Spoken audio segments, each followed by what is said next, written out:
Well, good evening and welcome to Queer News Tonight. This is the world's first and only LGBTQ plus daily evening television news. We're broadcasting live and then we're available on demand and available on all smart televisions, including Roku, Apple TV, Android TV, Amazon Fire TV, and then Twitch, YouTube, and Facebook. It's time to queer up the news. It's Monday, October 16th, 2023. We're live and literally out of the closet and into the headlines. So many of your important stories we're going to tell this evening on Queer News Tonight.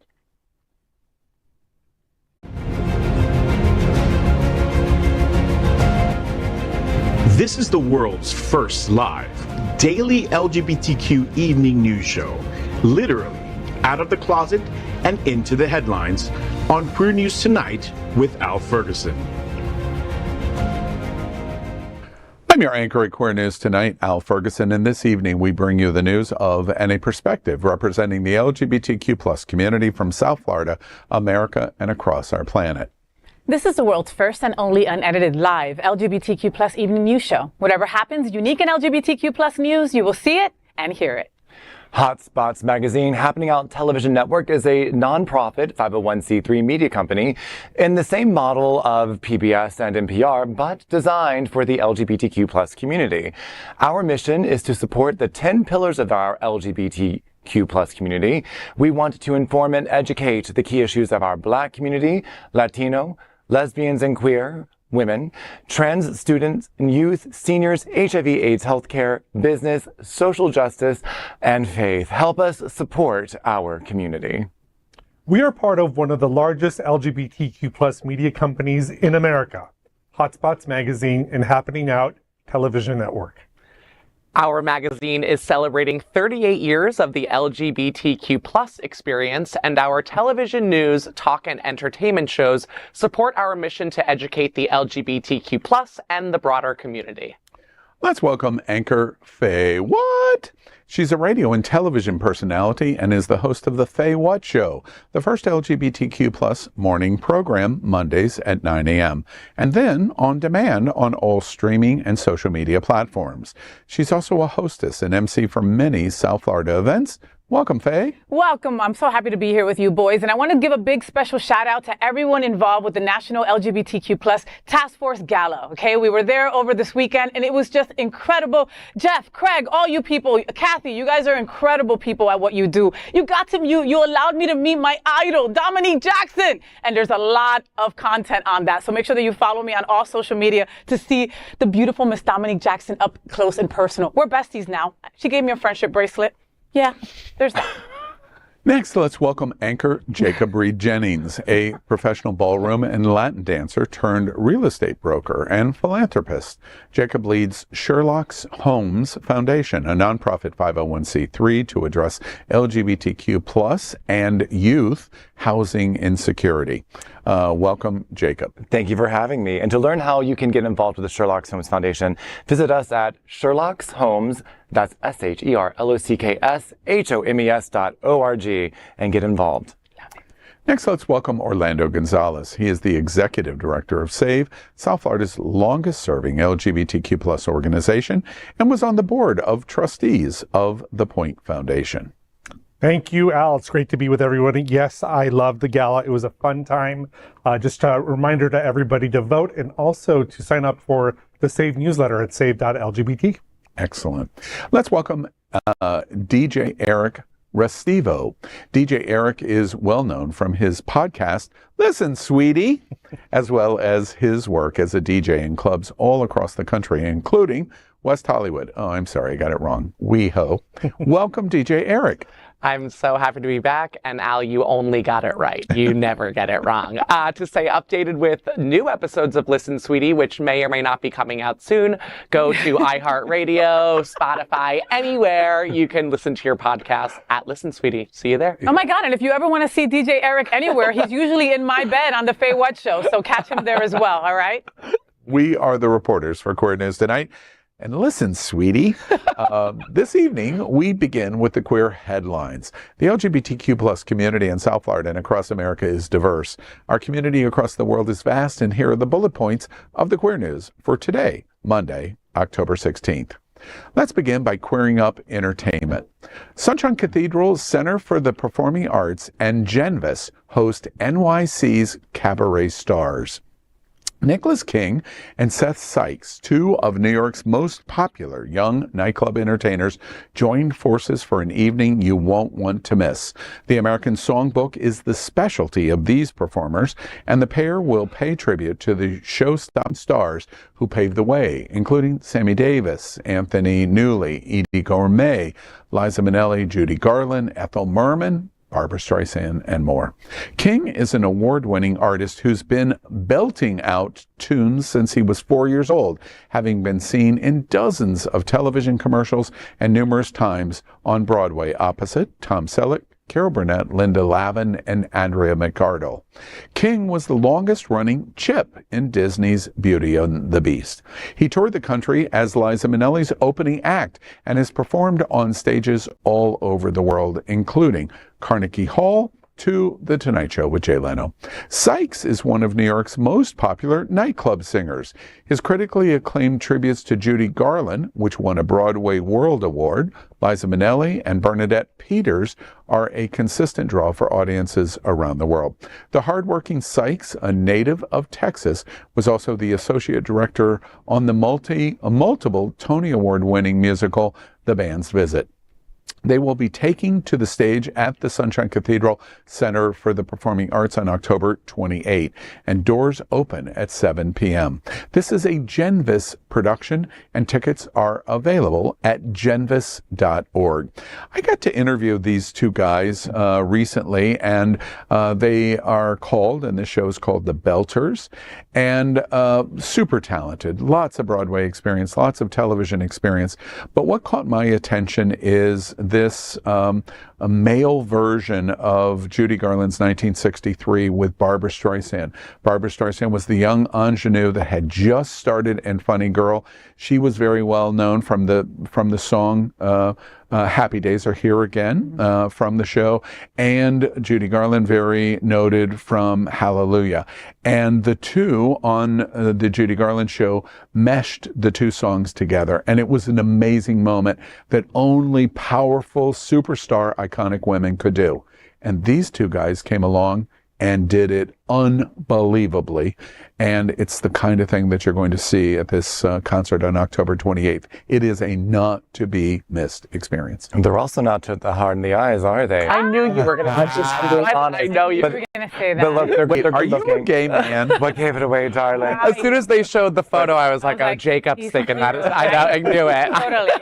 Hey, but you put a microphone in their hands, or piano, or a baby, and guys get so much hotter even so. Just saying. Can't wait to see them performing. No, but these boys can blow. They really can blow. I mean, if you go, down here in South Florida, we have so many people that have moved here from New York, all right? New Yorkers, you know what's up, right? They don't take no BS. If you suck, we tell you suck. We're going to tell you. And these boys, they travel all over New York City, Manhattan, like in all the biggest events, they're the ones playing these incredible songs that, again, you don't mess with our gay anthems, right? And these boys do it to a T. They are incredible. These belters can blow. And you don't mess with our gay icons. Never. So if you're going to touch them, never. You better do it well. Right. Next, let's queer up courts. Federal Appeals Court upholds ruling in Hamburger Mary's drag show case. In a case filed by Hamburger Mary's in Orlando, a federal appeals court backed the ruling that temporarily blocked a statewide new law that would prevent children from attending drag shows. A panel of the 11th U.S. Circuit Court of Appeals, in a 2-1 decision, rejected request by Governor Ron DeSantis administrations to modify a preliminary injunction issued by U.S. District Judge Gregory Presnell. The request, if granted, would have allowed the law to be enforced against almost all venues in the state while an underlying appeal of Presnell's ruling played out. Presnell issued the injunction in a lawsuit filed by the Orlando restaurant, but also applied the injunction to venues statewide.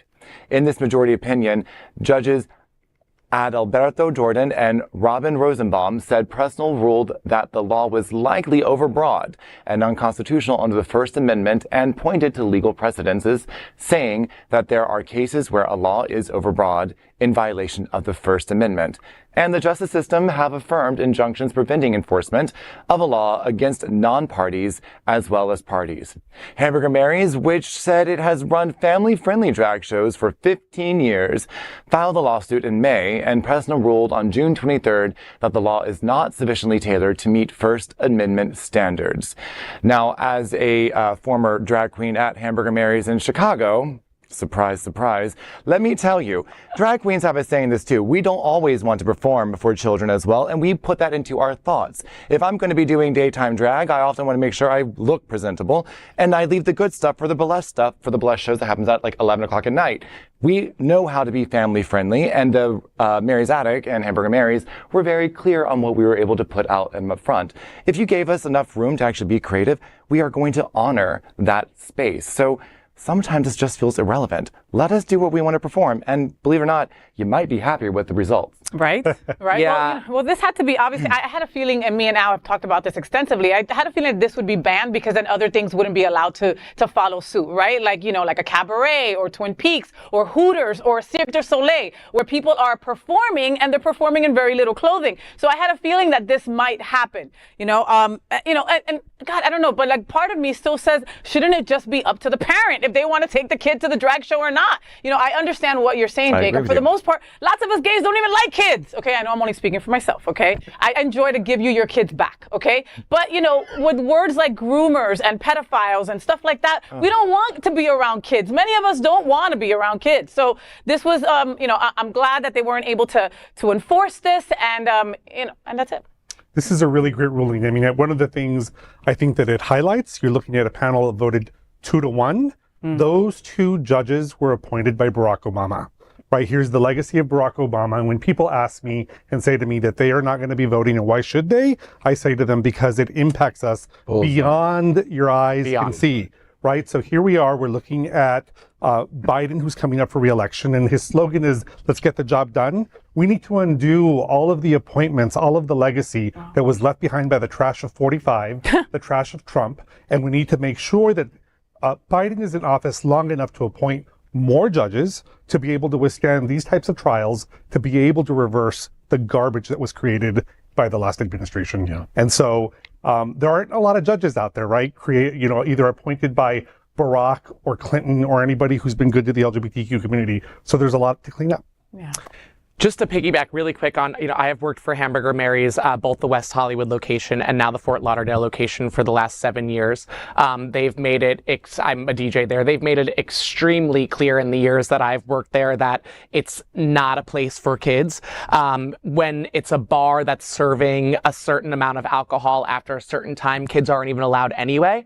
So if it is a daytime drag show, then of course they're going to let kids in because the space serves as a restaurant as well, right? They can't kick them out for that. But I have seen with my own eyes drag performers cater to that audience. They read the room. They're not going to perform a rated MA performance when there's a 4-year-old in front of them. It's about reading the room. It's case sensitive, I think. And one final thought that I think is important in the decision. First, the decision's incredibly valuable and incredibly important for our community. Our drag community has been under attack, really. For the last year, we went into Stonewall Pride of going no drag and overabundance of caution and et cetera and so on. Port St. Lucie canceled their Pride Parade because of the drag issue, et cetera. So this is big news. Some people said, well, this is not a clear-cut victory. And from my seat, it was a clear-cut victory. Disagree with that. It's a 2-1 decision where 2 of the judges in majority said, not only do we affirm the federal judge saying this is overly broad and likely, and they were very careful, just like the federal judge, likely a violation of the First Amendment. Right. What the federal judge and now the appeals court is setting up is If you don't believe it is, continue to appeal it. Get it to the Supreme Court. And let's hear what the Supreme Court says about the First Amendment. I have confidence that this, even with the court that we have in the 6-3 conservative leaning, they're going to decide that this is a violation of the First Amendment, of free speech. Two of the judges said that it's likely that, and this applies to any platform that, and outside of drag, but it applies to organizations in Florida, not just Hamburger Mary's. The dissent vote did not disagree with the judges in terms of this is overly broad and a violation, likely a violation of the First Amendment, only that it should only apply to Hamburger Mary's. Now, the reason I think that that's important is they all three are saying the same thing. No, you're going to lose at this because this is overbroad and a violation of the First Amendment. We just disagree of where we're applying this decision to in a technicality.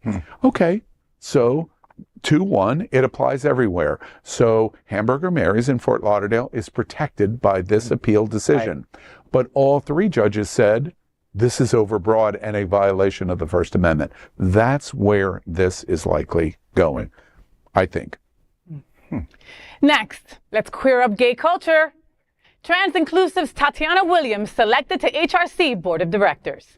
The human rights campaign HRC, the nation's largest lesbian, gay, bisexual, transgender, and queer civil rights organization, has announced its newest members of the 2023 HRC and HRC Foundation Board of Directors. One of them is Tatiana Williams, co-founder and executive director of TransInclusive Group. Tatiana's personal mission centers around celebrating diversity and championing real equity in all systems. After years of service as a member of HRC's South Florida Steering Committee and the HRC Board of Governors, this appointment to the HRC Board of Directors is a significant milestone that will amplify her powerful work in supporting the rights of transgender and gender diverse communities around the nation. Black women of transgender experience have always been at the forefront of driving the movement for LGBTQ plus equality forward. And as the leader of a highly visible organization serving the transgender community of South Florida with direct services, outreach, and advocacy, Tatiana will bring a wealth of expertise and an influential voice to the Human Rights Campaign Board of Directors. Her participation on the HRC board will help draw continued attention to the current situation for transgender and LGBTQ plus people in Florida, one of the many states around the nation that have taken dangerous steps to threaten the healthcare, safety, education, academic freedom, and the very essence of our diverse communities.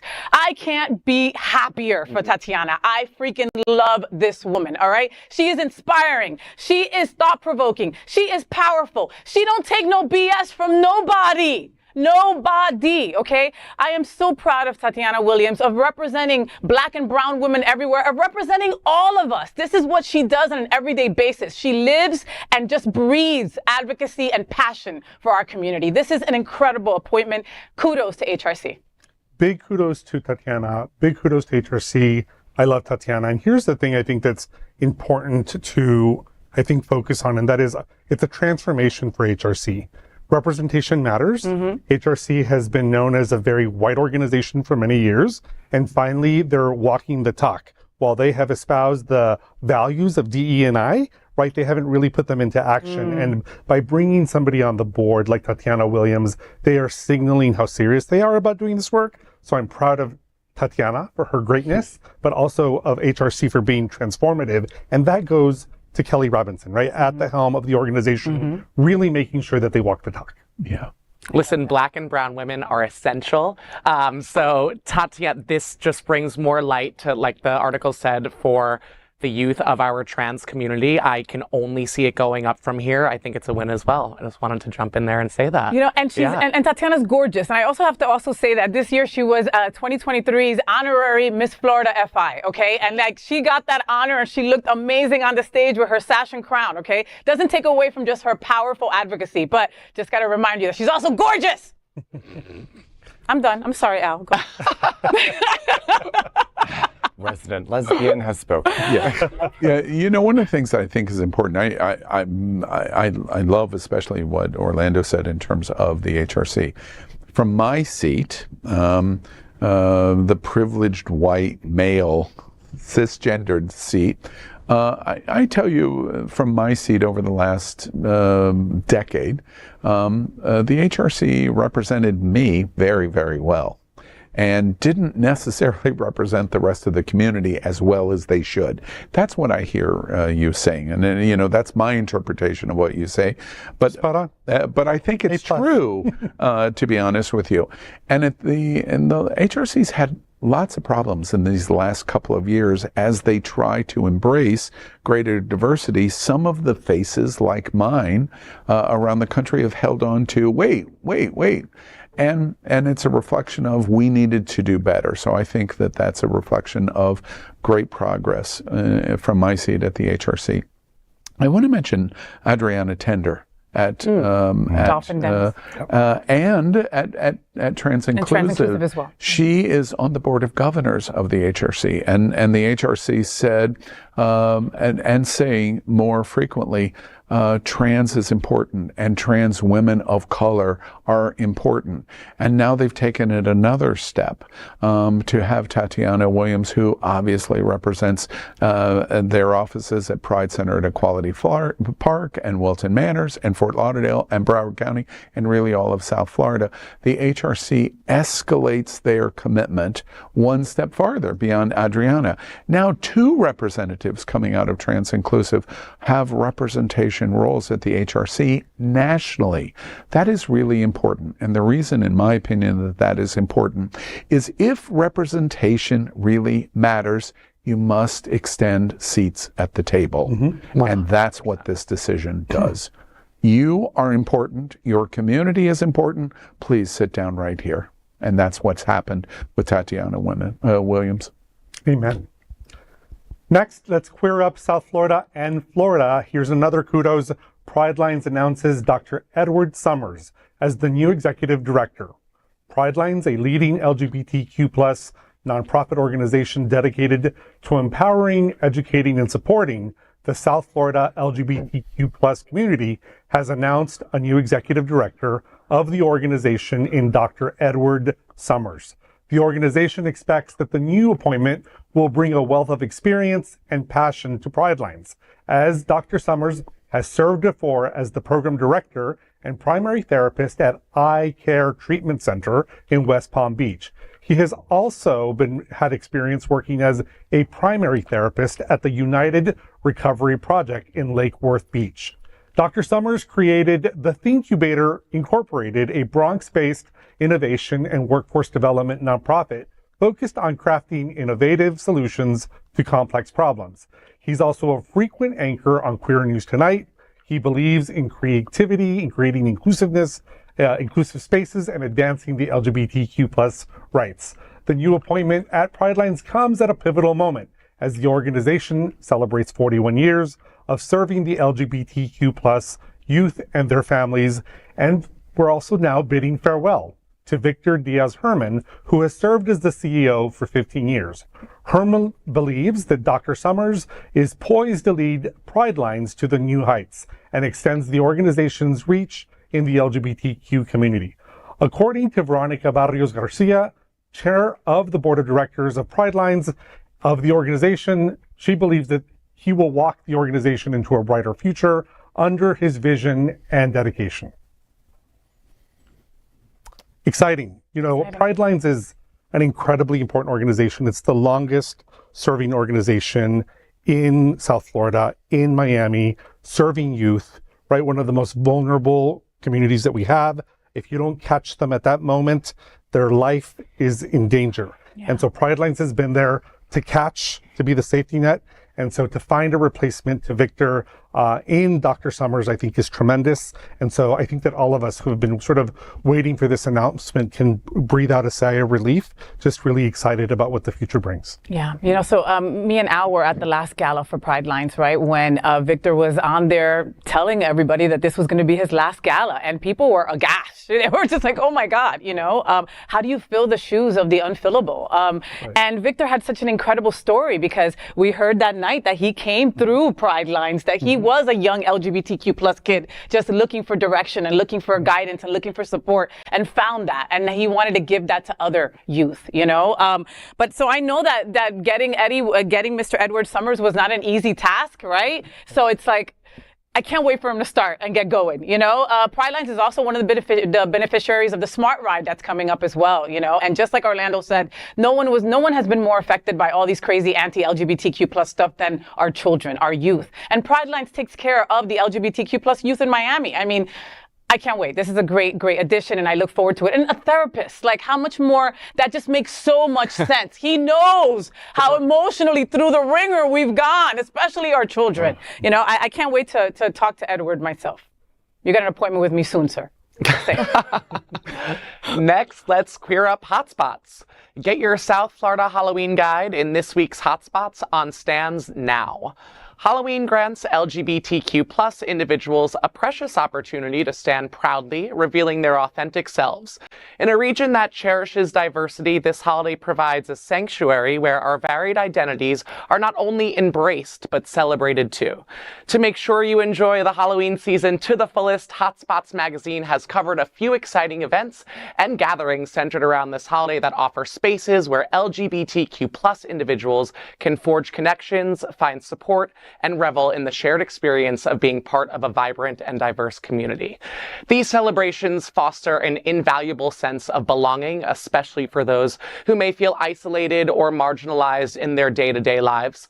One of the events the magazine has covered for you is Haunted Trail Night on Thursday, October 26th. From beginning at 7 p.m. to benefit SunServe's youth program. Another such event is Pride Fort Lauderdale's Halloween event named Unholy within the sacred walls of the Angelas, a historic church nestled in the heart of downtown Fort Lauderdale, on Friday, October 20th from 8 p.m. to 1 a.m. And last but not least is Wicked Manners by the Pride Center Equality Park on October 31st. To find out more about these events and the Halloween ambiance of South Florida, don't forget to grab a free copy of HOTspots magazine on stands now. All right, what are we doing for Halloween? We've got like 7 options just in that one. All of it. And we got to have like a brand new costume for each one.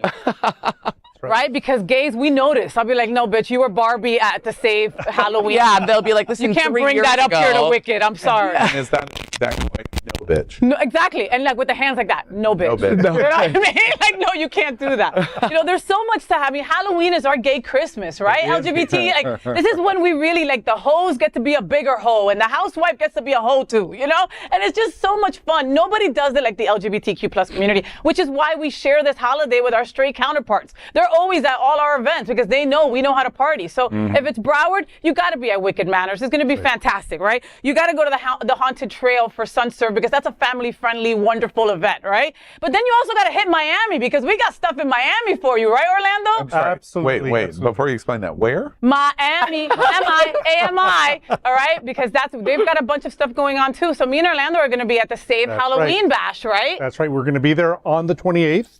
From 8:30 p.m. until 2 in the morning. Of course, we're going to be joined by 2 incredible celebrities. Incredible. Right? Latrice Royale and Athena Dion. And it's going to be a ton of fun. And you're absolutely right. This brings out the hose, right? Like, it's like every Halloween costume is like, I'm the slutty nurse. Yes. I'm the slutty cowboy. Yes. I'm the slutty. So it's gay Christmas. I love it. Bring it on. Seriously. And like, I'm going to be, one of my 18 costumes is Maribel from Encanto, but she's slutty Maribel. No, she really, I swear. Speaking of slutty, just if we're talking about sluts really quick, on Thursday, October 26th, I'll be spinning at Ramrod. So come out and check it out. Free Halloween. Do you do Ramrod? It's my second time doing Ramrod, yes. Oh, wow. Or I should say Ramrod does me. Yes. Well, there's that. So there's still tickets for all these events. So make sure that you go and get your tickets today. I'll be in VIP. But I'll say hello. Did Faye just throw that card down? I'll be in VIP. Yes, well. Yeah, because I deserve the best, so I pay for the best. I was like, yes, I need VIP. Thank you. Yes. I'll use my wife's credit card. Thank you very much. I'll be right there. And I'll be in confession on Sunday just to pray all the sluts away. October is a great month for LGBT. It really is. and I'm going to be in Greece for Halloween. I'm very excited. Did you just throw that out? It's okay. We'll be hosts for you. Beat me to it. Next, let's clear up gay culture. Biden honors Matthew Shepard on the 25th anniversary of his death and warns of increasing LGBTQ violence. President Joe Biden acknowledged the 25th anniversary of Matthew Shepard's death on Thursday and condemned the nation's recent uptick in anti-LGBTQ plus violence and threats and active violence. Shepard was a University of Wyoming freshman who was abducted, robbed, and beaten into a coma on October 6, 1998. The two men who attacked Shepard tied him to a fence in freezing weather. He was discovered 18 hours later by a bicyclist who initially mistook him for a scarecrow. Shepard died in a Colorado hospital on October 12, 1998, surrounded by family. The two assailants, Aaron McKinley and Russell Henderson, were sentenced to life in prison for first-degree murder, but they were not charged with hate crimes.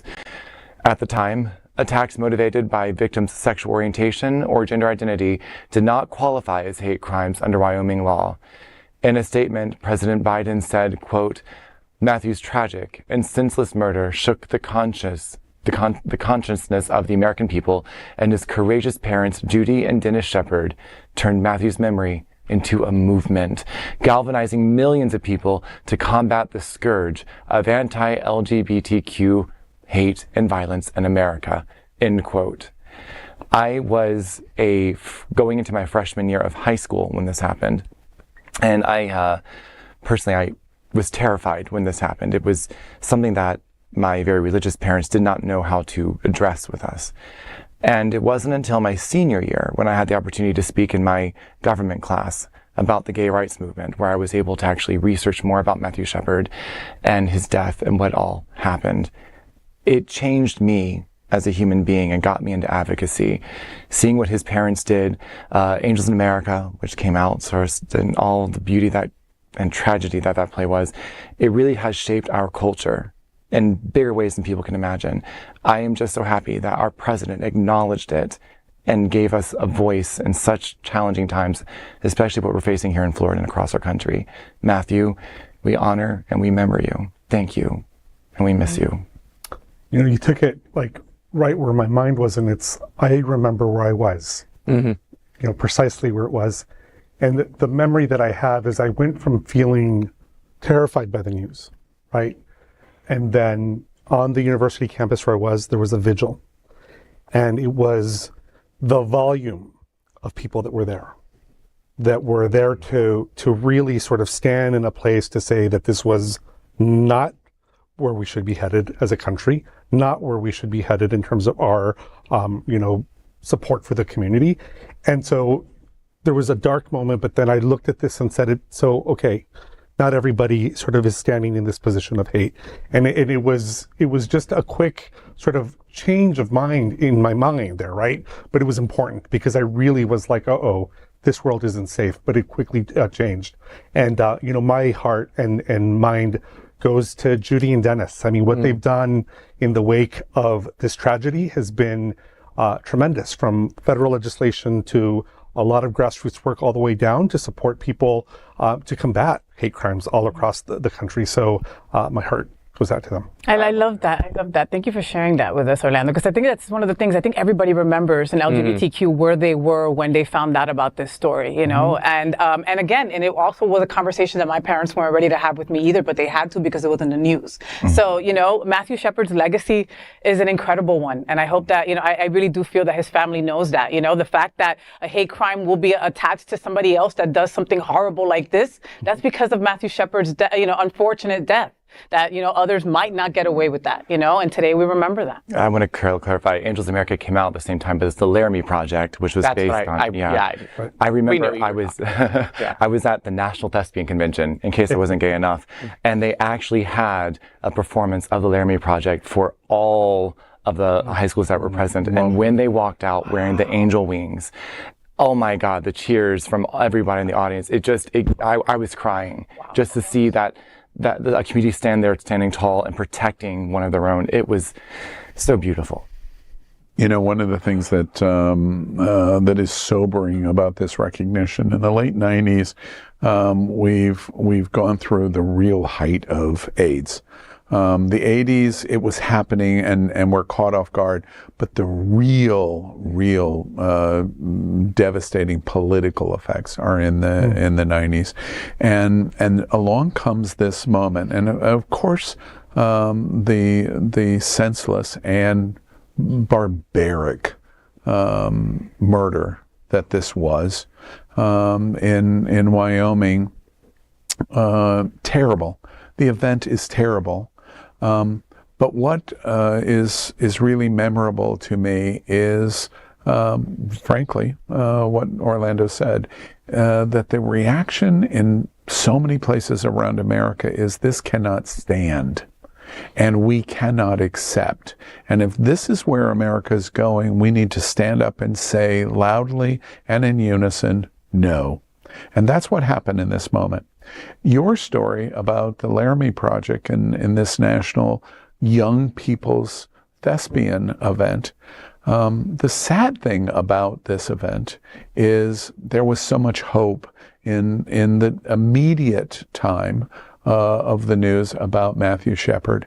And in the next couple of years, Clinton was really clear of his words about Matthew Shepard and what it meant for America that something like this would happen. What's sad to me is that we moved to an anniversary 25 years later, and there is so much horrible hate speech going on that can lead to these kind of moments.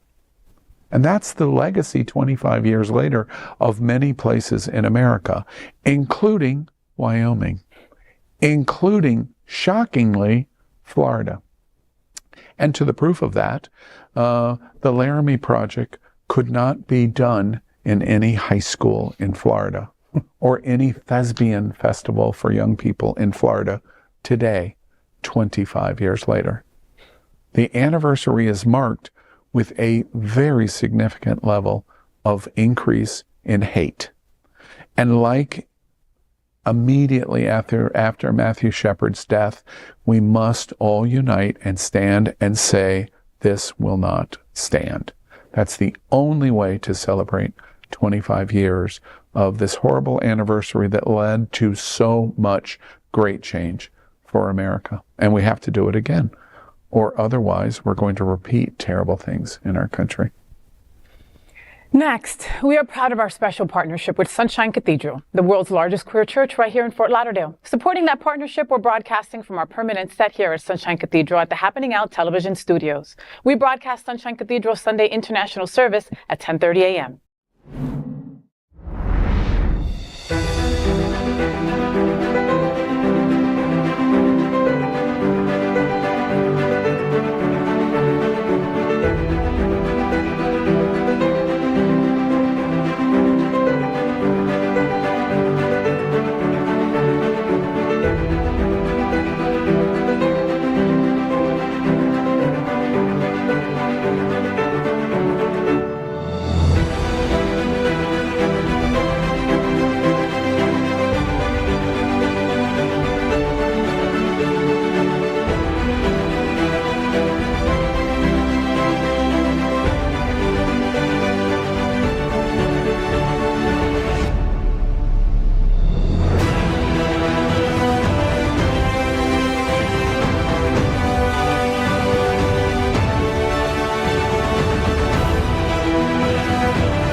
Well, now we finish tonight's queer news headlines with a segment we call LGBTQ plus 1 Minute News.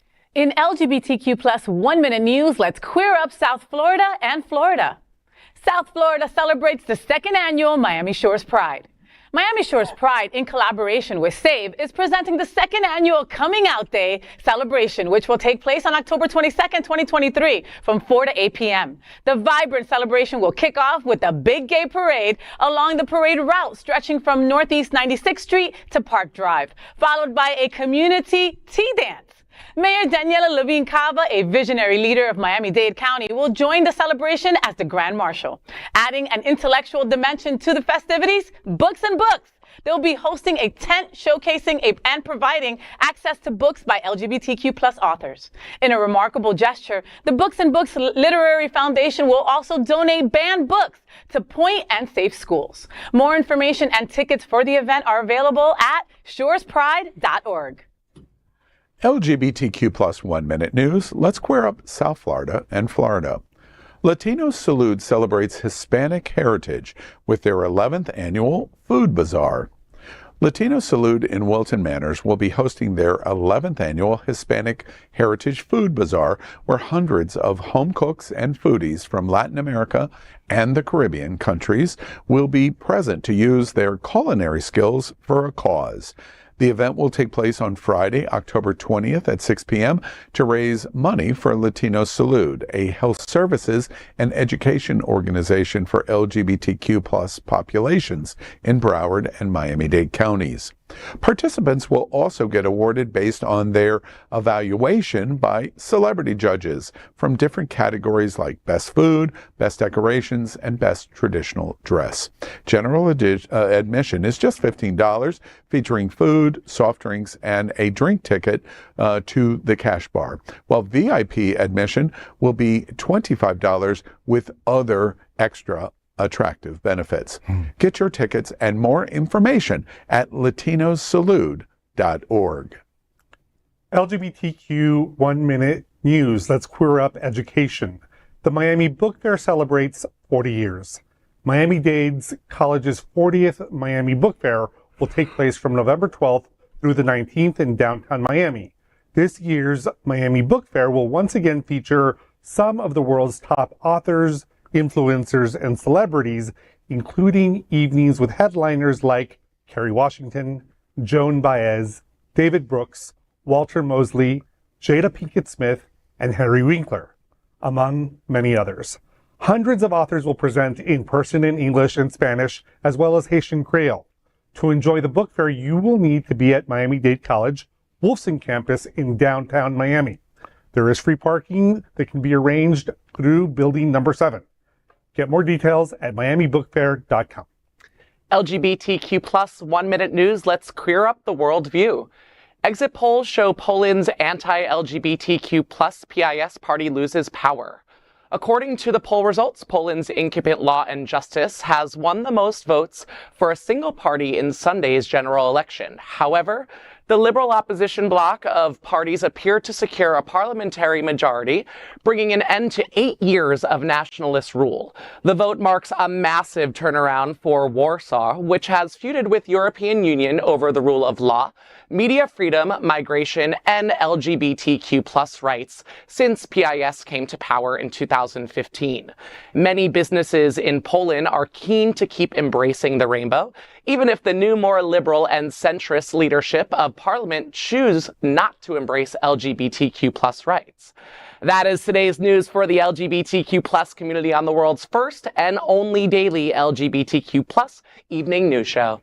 If our community is important to you, then share this news with your friends and family. Are you, like most of America, part of our very large television audience and watching this live LGBTQ plus news broadcast right now on Roku, Apple TV, Android TV, and Amazon Fire TV? I'm going to be Jacob. Queer News Tonight is the only live LGBTQ plus digital television show in the world that is out of the closet and into the headlines. We need your support. If our community is to grow, we must tell our stories and bring them to the attention of the broader world. I hate you so much. This is the only place in the world that tells these types of LGBTQ plus stories in sound, motion, and funny sounds and imitations. This is the passion of HOTspots magazine, Happening Out Television Network, and Queer News Tonight. We're live. I'm your anchor, Al Ferguson, and on behalf of these LGBTQ plus reporters, the anchors of Queer News Tonight, including FayWhat, Jacob Reide Jennings, Orlando Gonzales, and DJ Eric. We will see you daily at 8 p.m. And to our LGBTQ plus world, we wish you good night. Buenas noches.